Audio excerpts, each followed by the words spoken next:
Assalamualaikum, bertemu lagi kita di pelajaran IPA. Pelajaran kita kali ini adalah mengenai sistem klasifikasi. Materi sistem klasifikasi, kita akan membahas dua hal.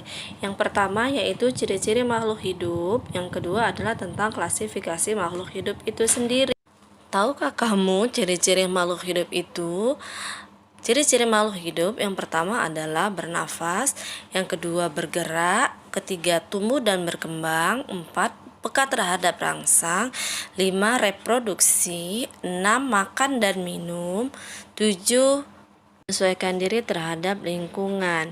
Nah, klasifikasi makhluk hidup adalah cara pengelompokan makhluk hidup berdasarkan kesamaan ciri yang dimiliki.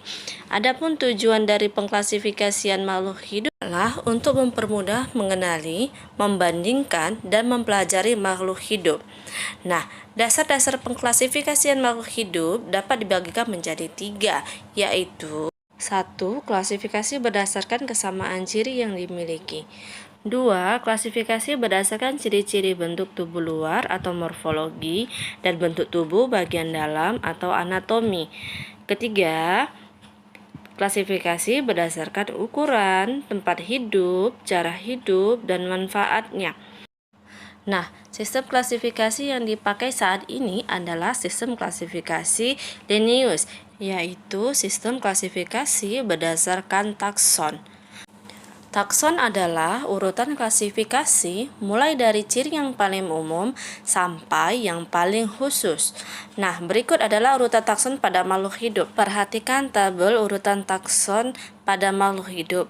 Nah, di situ ada dunia atau disebut dengan kingdom, ada divisi atau filum, ada kelas, ada bangsa, ada suku, ada marga, dan ada jenis atau spesies.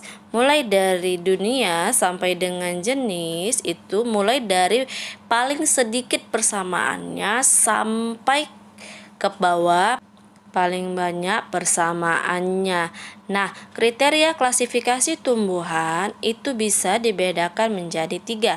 Yang pertama yaitu berdasarkan organ reproduksinya, memiliki spora atau bunga.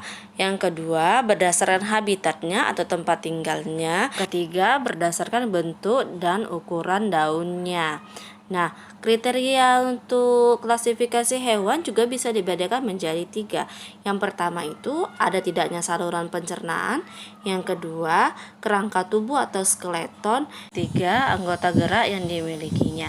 Nah, sampai di sini dulu pelajaran IPA kali ini. Kita lanjut di video mendatang. Terima kasih, sampai jumpa.